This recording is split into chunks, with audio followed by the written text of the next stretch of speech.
Hello, everyone. Welcome to Globe Events. Welcome to our conversation with Sasha Issenberg today, author Sasha Issenberg. Very happy to have Sasha with us today. Sasha is probably a well-known name to many of you, most of you, if you're longtime readers, because he was a reporter for us, political reporter for how many years, Sasha? A little under 2 years. Little under 2 years. Welcome back. Thanks, Scott. It's good to be here. So Sasha and I are, I would say, quite good friends. He roots for the wrong soccer team. Other than that, I would say he's a pretty good guy. We covered the 2008 election cycle together and spent a lot of good time in Iowa and New Hampshire and various places. And he spent a lot of time with, especially with John McCain. That's right. In those days, didn't he have a nickname for you of some sort? Just boy. Boy. Yeah, boy. Come here, boy. You have a question, boy. Stuff like that. Yeah. That's respectful. Yeah. It's a lot of thigh slapping from the old man. Yeah. And I forget. I know there was a bus in 08, but was the Straight Talk Express? They called it. They resumed. They didn't. I don't think they had the name on the side of it, but certainly the campaign referred to it as the Straight Talk Express. And the same early on, at least in the primaries, there was the same dynamic, which is that we basically got unlimited time with him. The most remarkable experience I've ever had covering presidential politics were days where I was just like, I have run out of things I want to ask you, and I have to sit next to you on a bus ride, and I have work to do, and like it is rude for me to go take my laptop somewhere else in the bus and write this story. But it was just bizarre, the pressures that puts on a reporter to have to like keep this man occupied. He didn't like being alone. That's, I think, the lesson. Absolutely. Well, it's great to talk to you today about your new book, The Engagement. Congratulations on the book. I know it's been many years in the making. So let me start really basic. So you've written books about the sushi economy, about the science of campaigning. Describe for me, I guess, the moment. Was there a particular moment when you knew this was going to be your next project? Like, what was the spark? Take us back to that. What's the origin myth of The Engagement? Yeah. So two things. So in 2011, I was writing this book, The Victory Lab, about the science of campaigns, and I was having a lot of conversations with pollsters or people who dealt with political attitudes in some form or another, and they'd often make say some version of that they'd never seen opinion on a single issue move as quickly as it had on marriage. And none of these people ever had a really good explanation for what they thought had happened. And that just sort of stuck with me as somebody who'd written about politics and persuasion and such, and had been around during these times. That just an interesting puzzle. And that was sort of with me at the moment when the New York State Senate voted to pass a marriage bill, which Governor Cuomo signed later in the summer of 2011. And New York was the first big state to enact marriage through the political process as opposed to led by the courts. And it was the first moment that I, as somebody who'd watched politics but not followed this issue closely, sort of came to the conclusion there's only one way that this was going to end.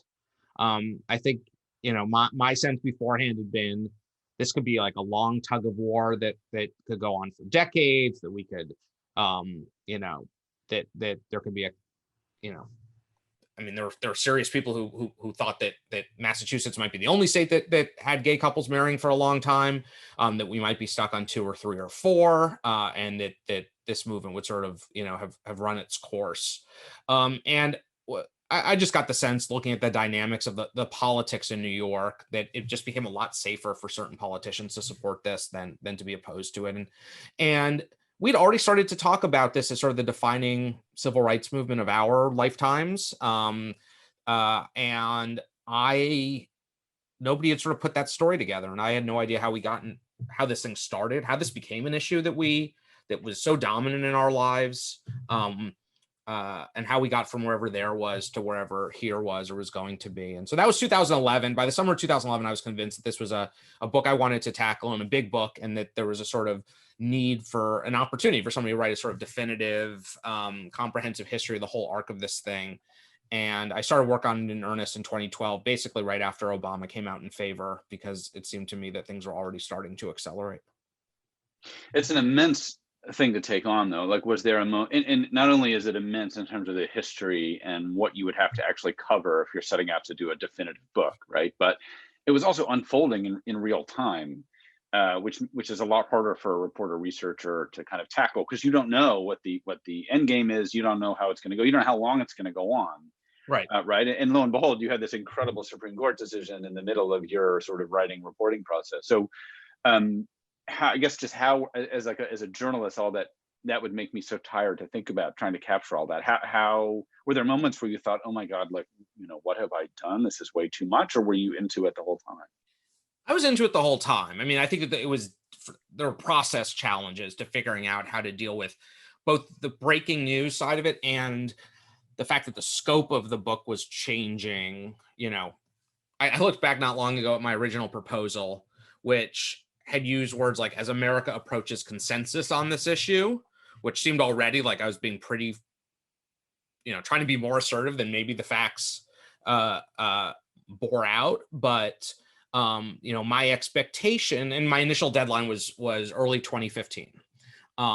And my initial expectation was this book would land at a moment when we had some patchwork of sort of states that had full legal same-sex marriage, some states that had civil unions or domestic partnerships or something else, and a bunch of states that had bans.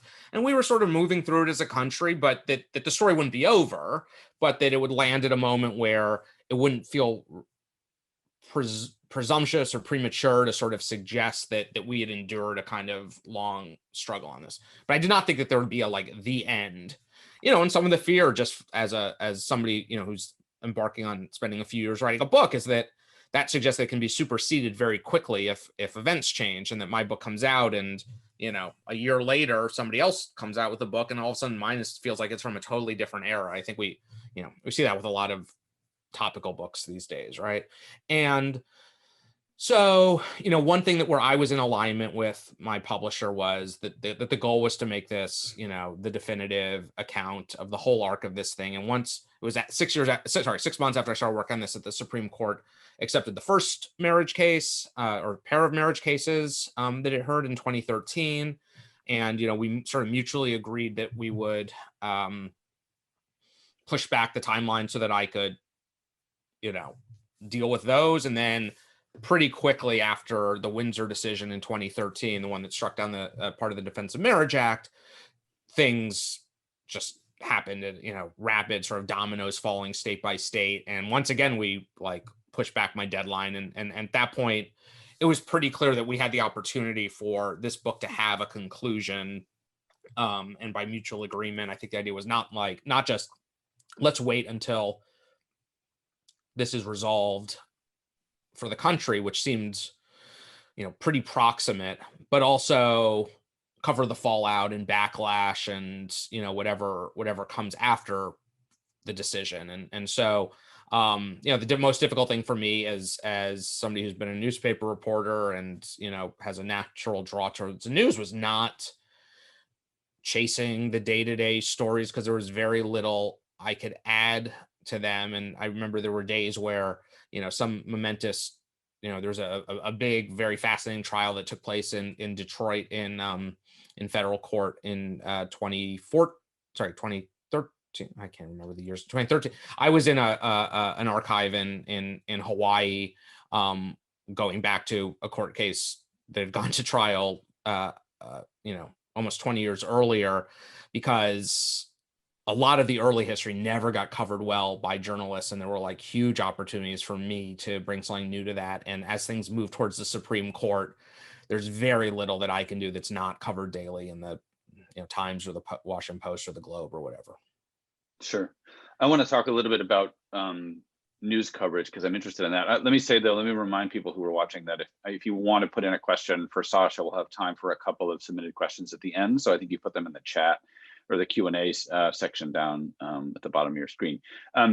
So on coverage, I'm curious what you think of this. So when I wrote a fair number of stories in that era, right, 03, 04, 05, 06, about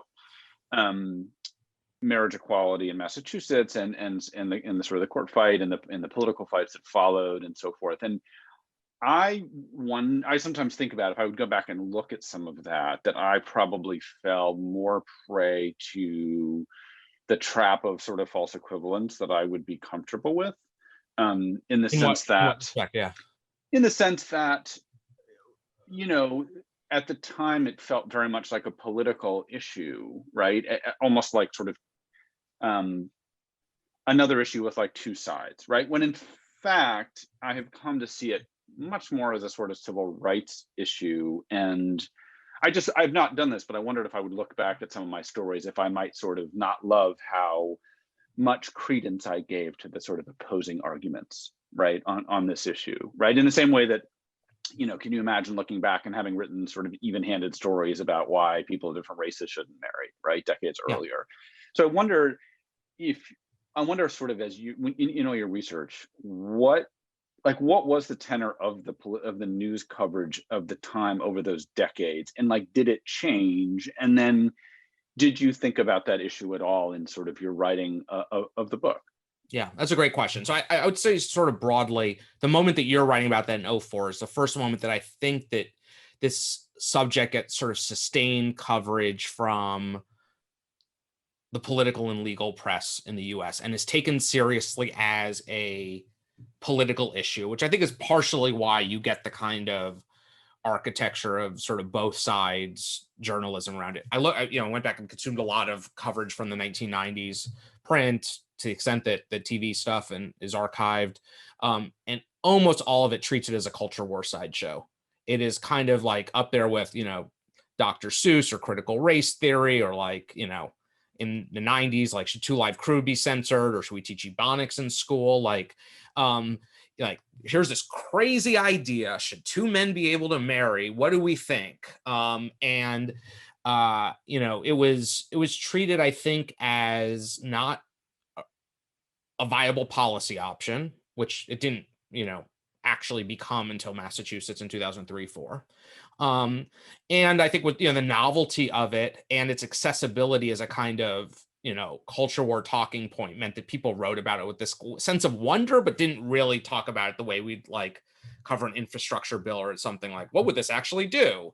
And so I think that starts to change around 2004. Obviously, Massachusetts is part of it. The effort to amend the U.S. Constitution in response to what's happening in both Massachusetts and in San Francisco, where Gavin Newsom, as mayor, starts to sort of unilaterally marry couples. And this becomes, I would say, unquestionably the defining sort of social cultural issue of that period. Definitely, usurps, a role that abortion had played in the 80s, maybe the death penalty had played in parts of the 90s, that immigration came to play later. This becomes that issue. And I think you start to get political reporters like you and others writing about it in a way that they wouldn't have written about it in the 90s. I think that we should recognize that there was, well, so I should say, like, one thing I wanted to do with my book was that had been sort of missing from a lot of the coverage of this issue in every forum was to write about, not just both sides of the issue, but all sides of the issue, because there's some really interesting internal debates among gay and lesbians and among religious conservatives about ideologically, about strategy, about tactics, about timing, all these things. But I think a lot of the coverage that had been written about gay marriage was written by folks who often wrote triumphalist accounts of particular aspects of this. Folks who very clearly identified with the cause of marriage equality, and they barely write about their opponents, which, just as a practical matter, if you're writing about something that is playing out as litigation, as legislation, as ballot measures, these are fundamentally adversarial spheres, and it is just like does not do the reader a great service to not. Often these books will, or these accounts, will have like a paragraph which just sort of dismisses the other side as a foil. And, I think there's something between giving credence to the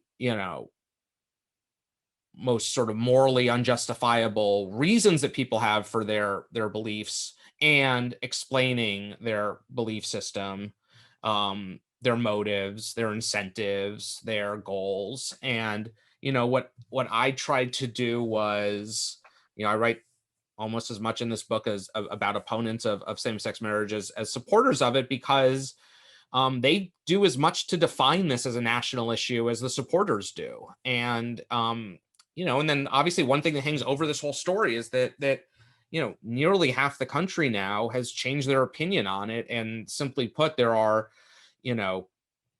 there are there are things that you quoted in your stories that probably reflected majority views in 2004 that are now minority views. And I see why that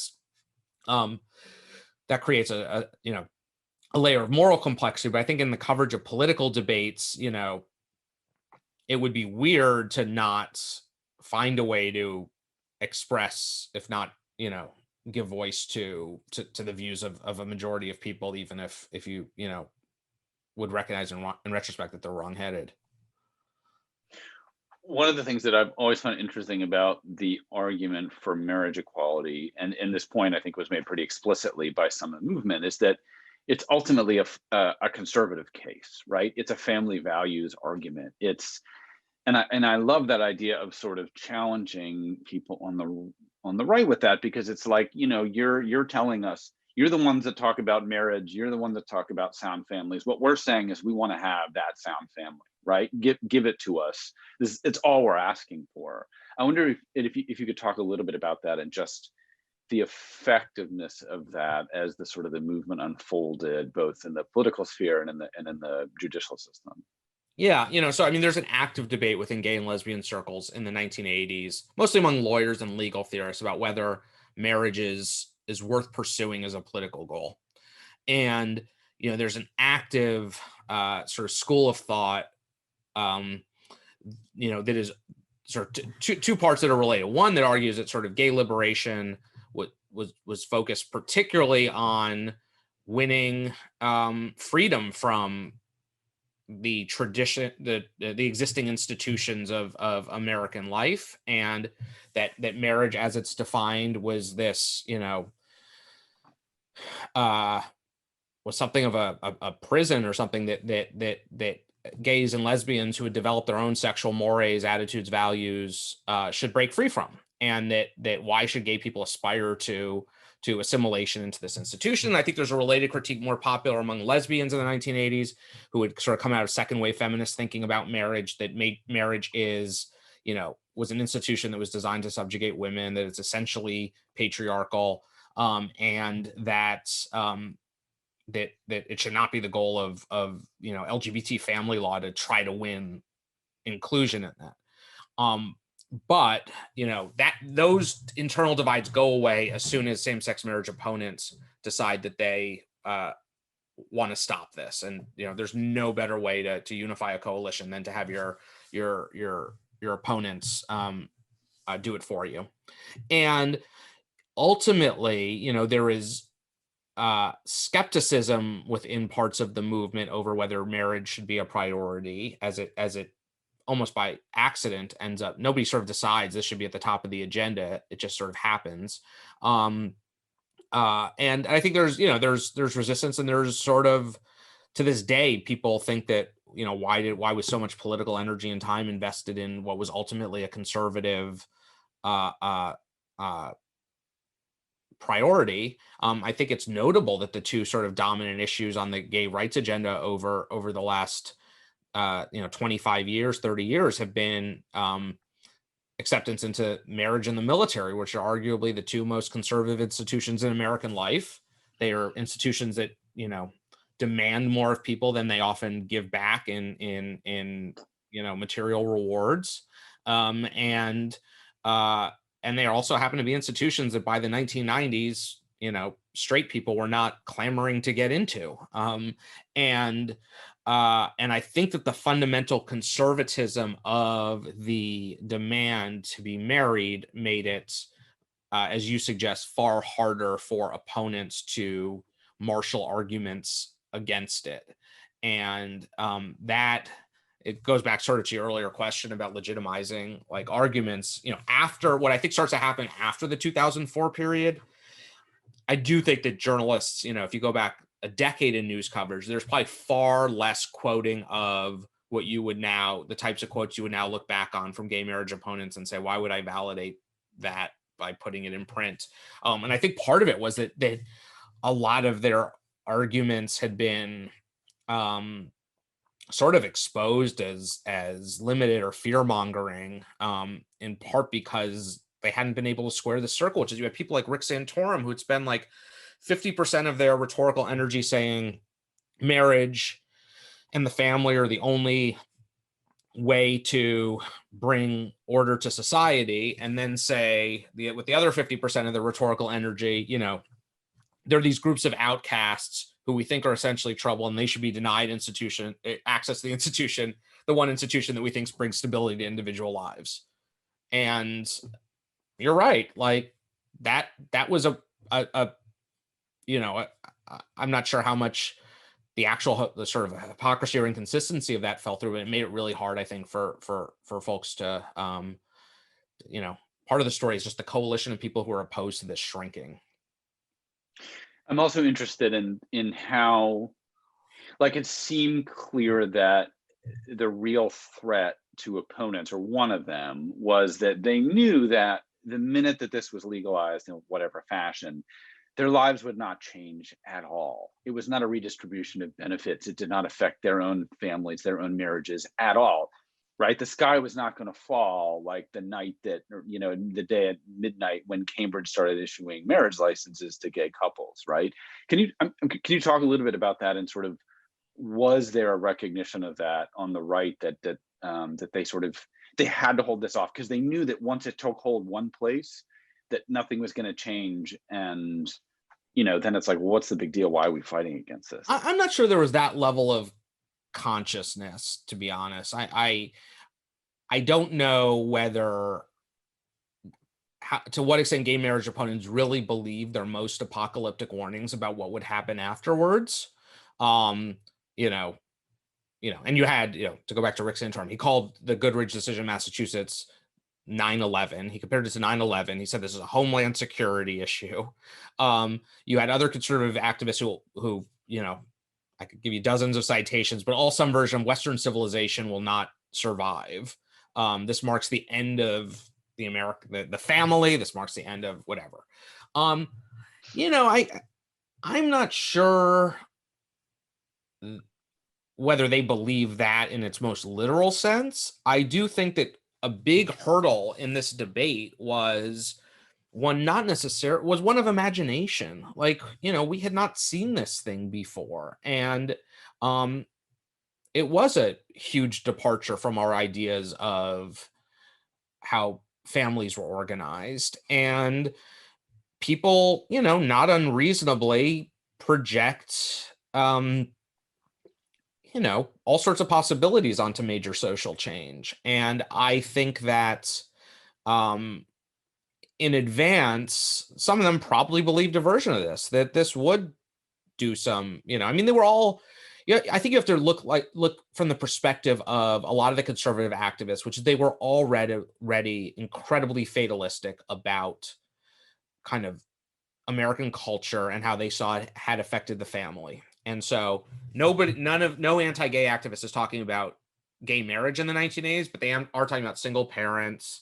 They are talking about, kids growing up without positive male role models. They are talking about pop culture is kind of degrading the environment, the idea environment in which kids are raised. So this comes, and they kind of fit it into already this like declension narrative of American family life from sort of external forces as they see it, pop culture, judges, like the industrial economy, whatever.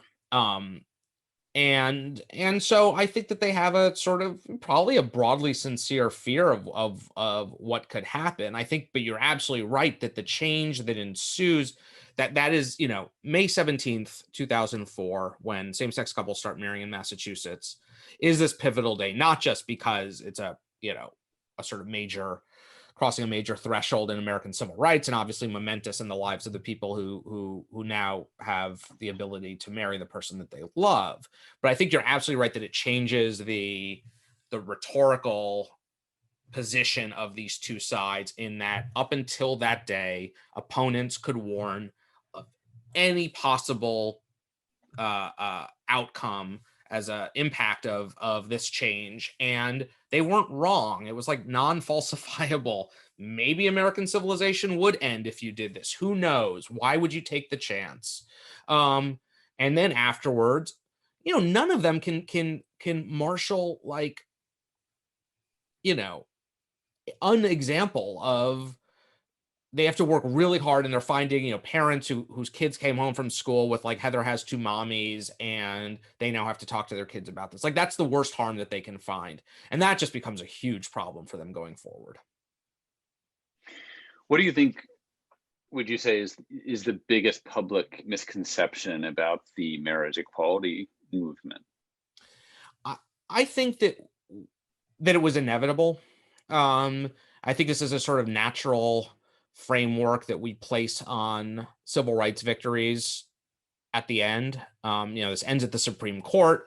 It ends with, this sort of momentous ruling that brings equality to all Americans in this area. We sort of add it to the pantheon of sort of civil rights accomplishments in this country. And then we assume, well, because it had a just ending, it had to have ended that way. And, hardly anything in the story is inevitable. I think that it ended at the Supreme Court, when and how it did, was certainly the result of sort of tactical and strategic decisions by people on all sides of this issue at various points.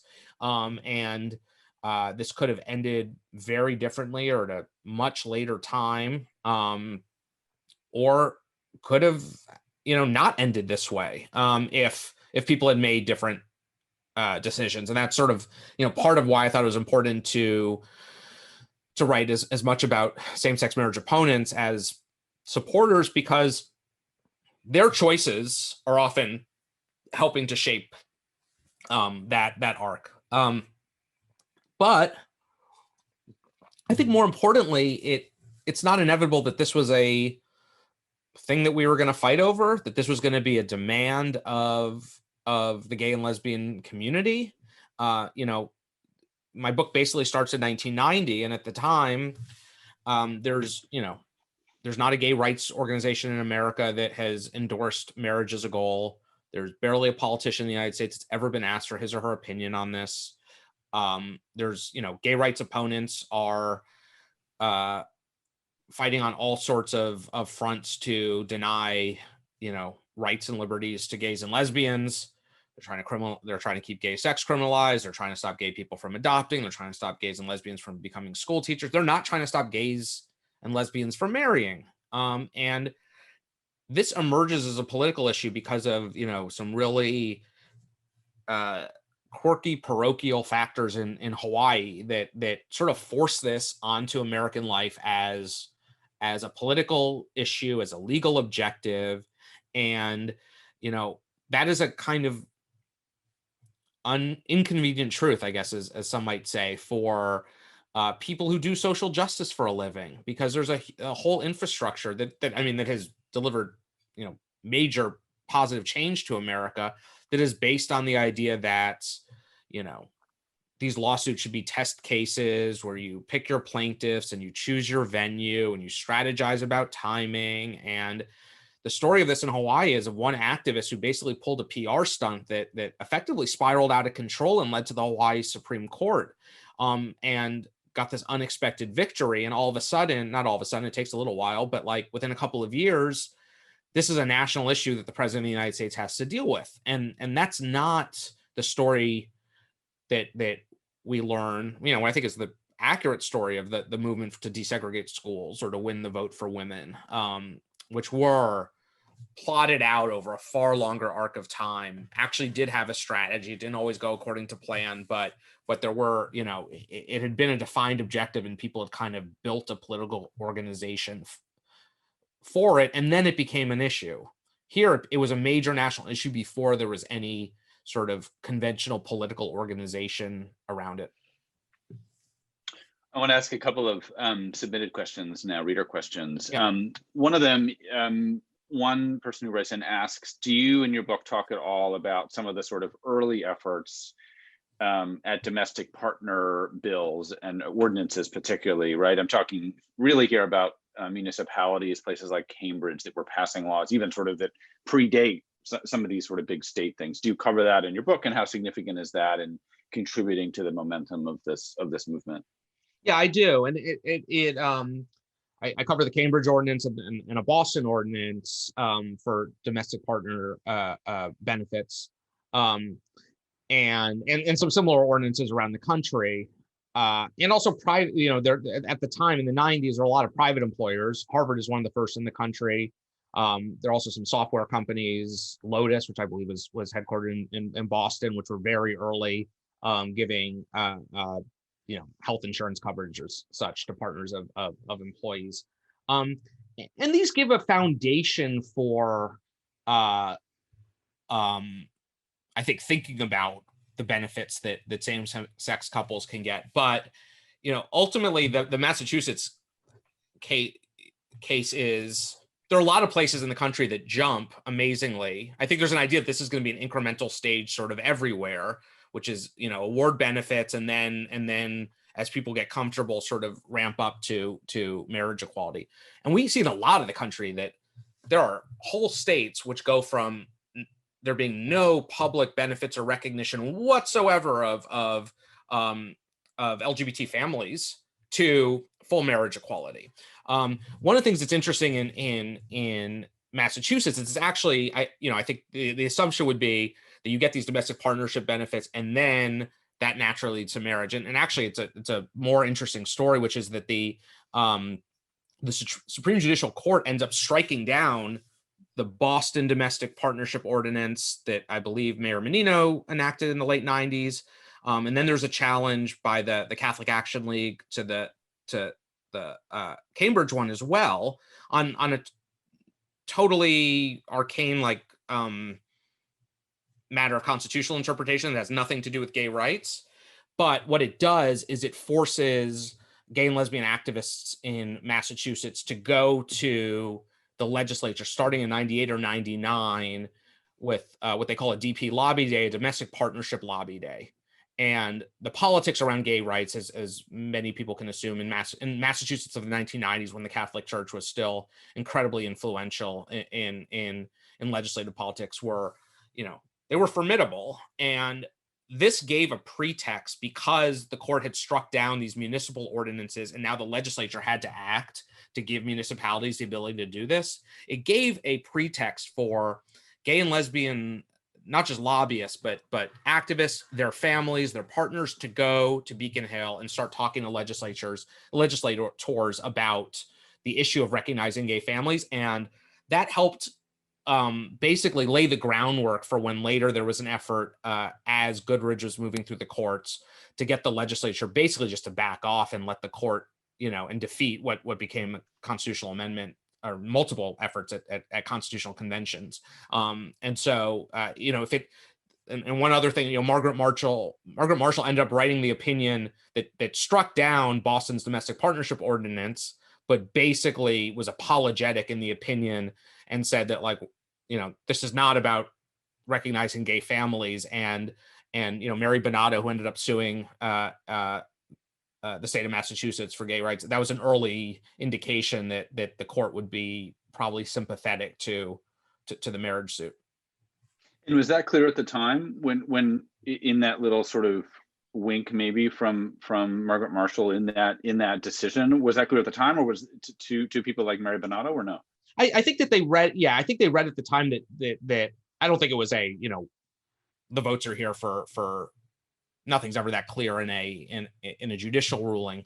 But in the tea leaf reading of, is this court going to respond favorably to our, there were a lot of things. There was, Margaret Marshall talking about, her experience in South Africa and her views on civil rights and how it had been shaped by the apartheid experience. I think that there were other indications that this would be, Massachusetts was the third state in which there was a had been a lawsuit. There's one in Hawaii, one in Vermont, and then the Massachusetts one filed in 2001. And in sort of choosing the venues, there are a few questions, right? There's one, these are all under state constitutions. So they it's not until 2003 that the US Supreme Court says that it is unconstitutional for a state to ban private consensual gay sex.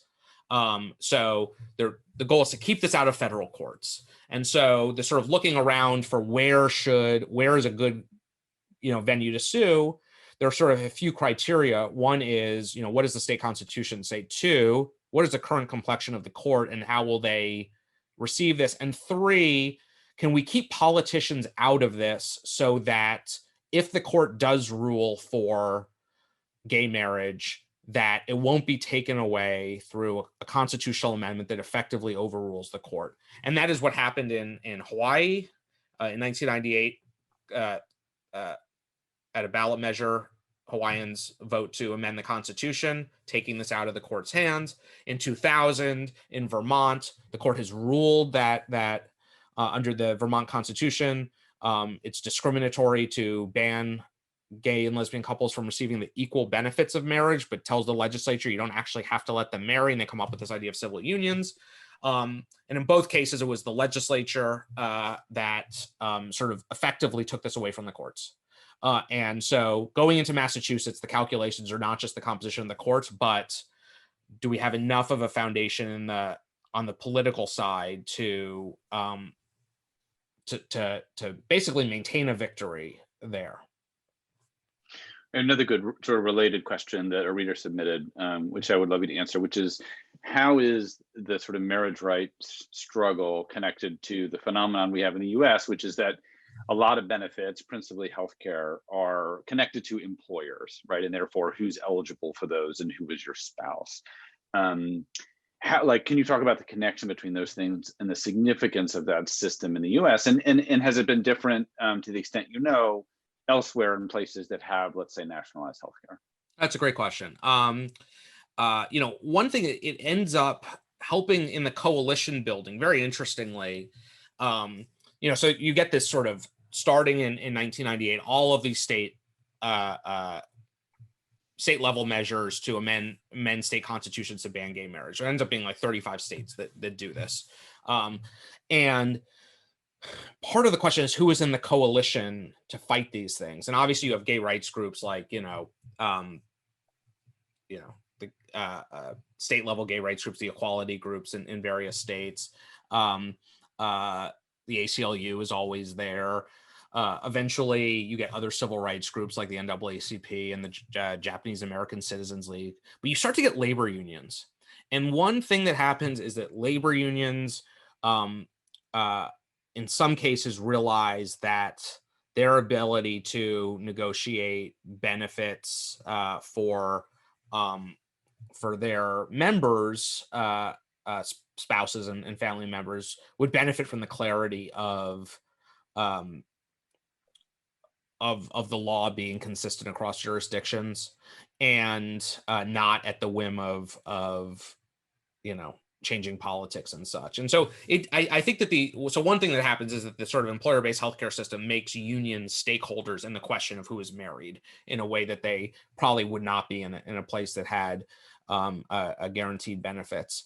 And we do see, obviously, earlier on and throughout, but earlier on, corporations being leaders on this, because it becomes a way that they can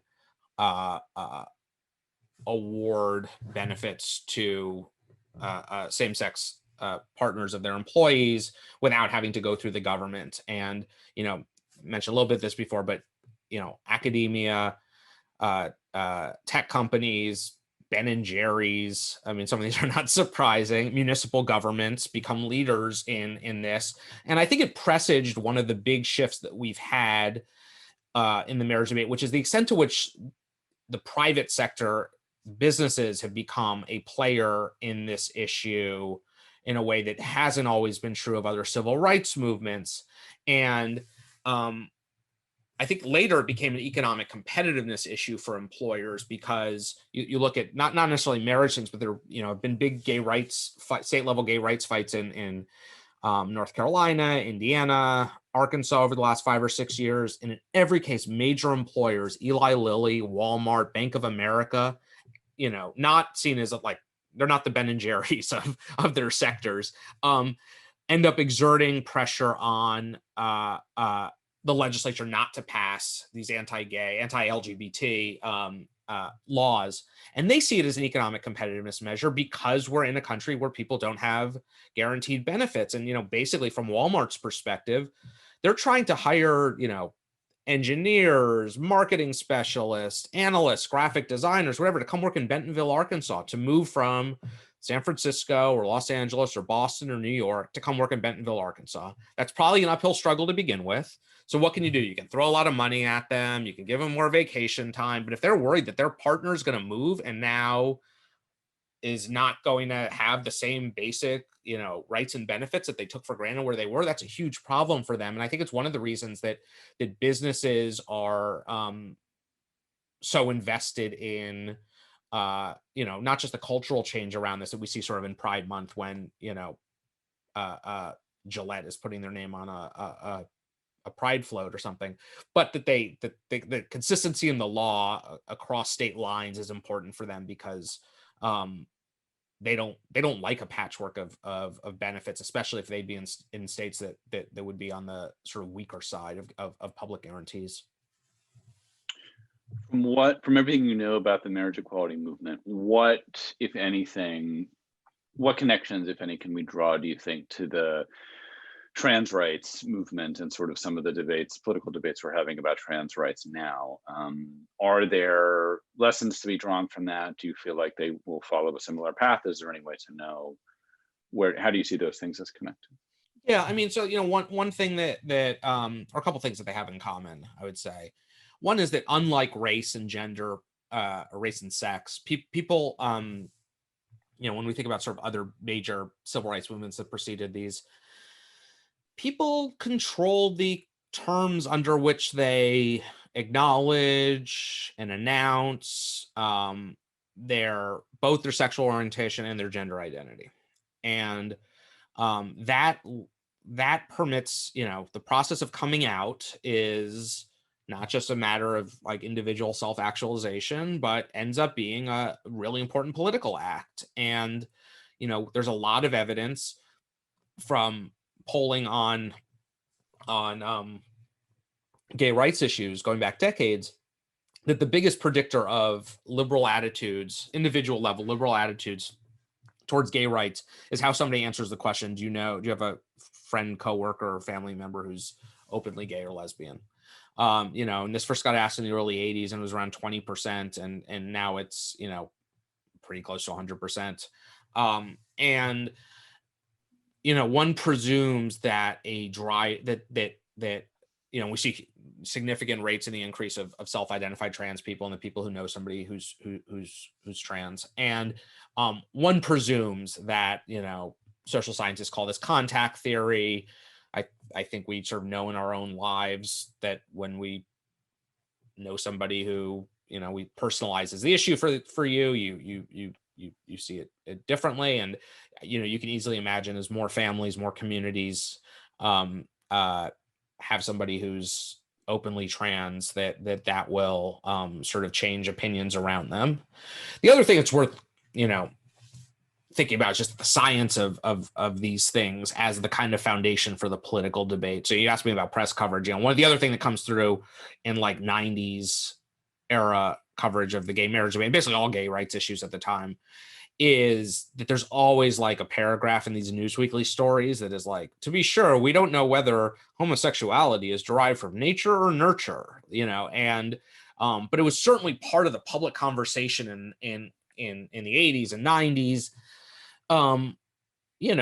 The idea that maybe this is a choice, people still use the term lifestyle. It wasn't unreasonable for opponents of gay marriage to say stuff like, if we let gay people marry, it's going to incentivize kids to become gay. And one thing that's changed dramatically, not just on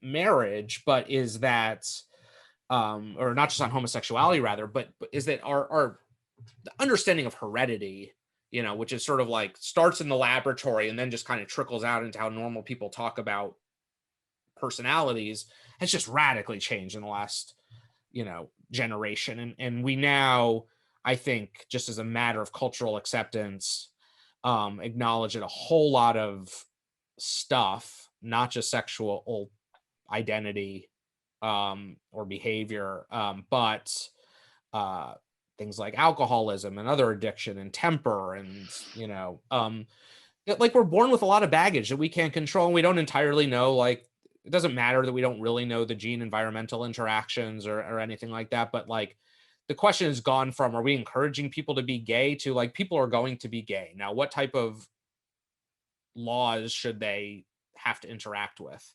And I feel like we're probably at a, if that changed sometime in the 2000s, that we shifted from, the thinking of this as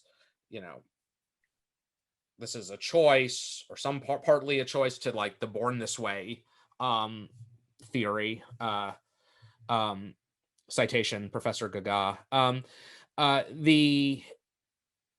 We're probably in an early part of that arc in the kind of broad social understanding of the underpinnings of sexual identity. And my guess is that we are going to learn a lot more about, through like biological findings about where that stuff comes from. And it's then going to change how lay people start to think about what it means to be trans. And my hunch is that it is going to lead somewhere to where we've gotten with sexual orientation, which is an understanding that this is not a lifestyle. This is not, and I think you really have to then really adjust your political thinking if you presume that we have people in our population, and we'll continue to have people in our population who are born this way. What's fair? Absolutely. We're about out of time. I want to ask you one last quick question, and just sort of quickly, because it's a little bit of a homework question, but here we are. Massachusetts, there's a lot of Massachusetts exceptionalism, I would say, about a lot of things, and sometimes it's justified and sometimes it's not. Is it justified here? I mean, we all know the role that Massachusetts played, but in all of sort of your research and scanning of all of this history and Margaret Marshall, and where does Massachusetts stand in the final analysis? Yeah, I mean, I think that the being the first state to legalize same-sex marriage, wasn't the first time that a court had ruled that the fundamental right to marriage could extend to same-sex couples, but it was the first court that said, well, we won't accept, any compromises. And certainly when Governor Romney came back and said, "Can we give you civil unions instead?" the Supreme Judicial Court said no. So I think as a matter of a strong judiciary, impressive. And I think, as I suggested, that day in May ends up being really important, not just in the lives of the people who were able to get married and their families, but the broader, showing the rest of the country that when gay and lesbian people get married, it looks pretty much like when straight people get married. And, as people looked at the statistics years later, and gay people were not getting divorced at a higher rate, for example, than straight people were, I think that some of the lived experience in Massachusetts after 2004 was, a model or a case study for the rest of the country, that the consequences of this that had been sort of, warned were not borne out in real life.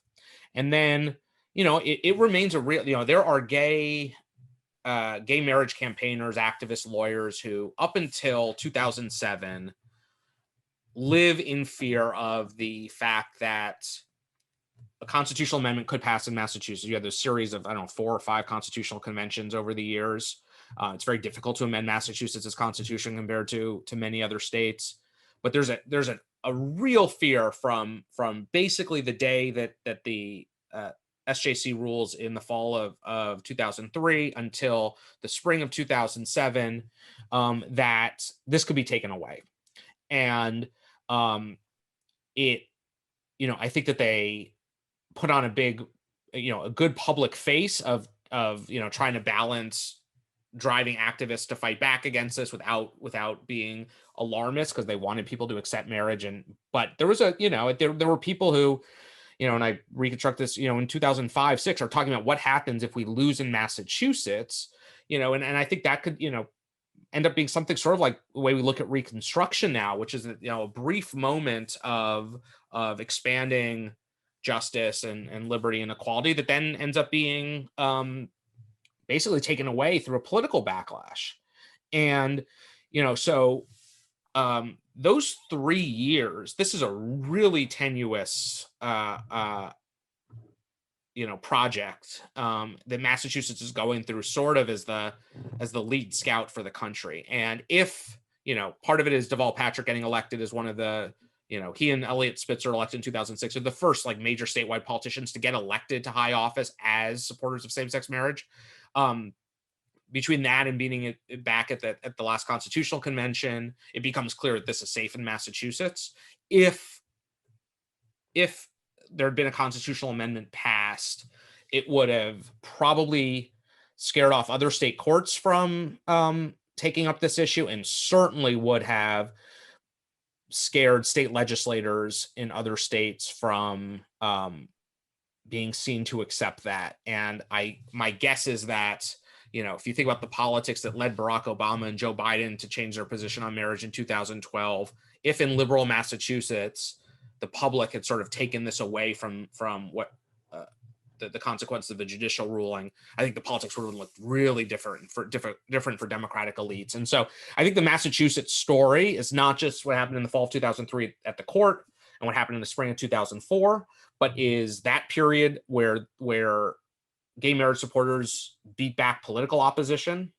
And, in 2009, the first Defense of Marriage Act suit comes from Massachusetts because Massachusetts couples are the first people to have been hurt by the Defense of Marriage Act because they'd been legally married in Massachusetts and the federal government didn't recognize this. And so, this is a well-deserved thing for people in Massachusetts to be proud of. And, also an example of, of a lot of this book is a study in how change happens. And one of the important lessons, I think, for people who are, in all sorts of areas of political change, certainly social movements, is that legal victories without political support are really tenuous. And what the movement got better at was pairing its political activity, lobbying, fundraising, helping to, defeat and protect people depending on their votes, with the sort of lawyering. And Massachusetts becomes the first place that all that, sometimes it looks really precarious, but all that sort of works in tandem. Can you remind us what the book is called and where people should get it? Hold it up for us. It is called The Engagement, America's Quarter-Century Struggle Over Same-Sex Marriage, and should be available wherever you like to buy books. So online, in person, audiobooks, Kindle or ebooks, whatever. Read it however you like to read books. Thank you. Sasha, thank you so much for joining us today. It was great. Oh, and I'll say one more thing. Let me add one more thing. Yeah. If wherever you buy a copy, I will send you a signed book plate, since one day there will be in-person book events and I can actually sign real books. Since we're doing these virtual things, we'll get as close as we can to signing your book. So if you go to my website, which is SashaIssenberg.com, my first name, last name.com, and you upload your receipt from wherever you bought it, I will send you a signed book plate inscribed however you want, and you'll get what passes for a signed book in the pandemic era. Excellent. Sasha, thank you so much. This was a great conversation. Great. Scott, I really enjoyed it. Thanks, buddy. Thanks, everybody.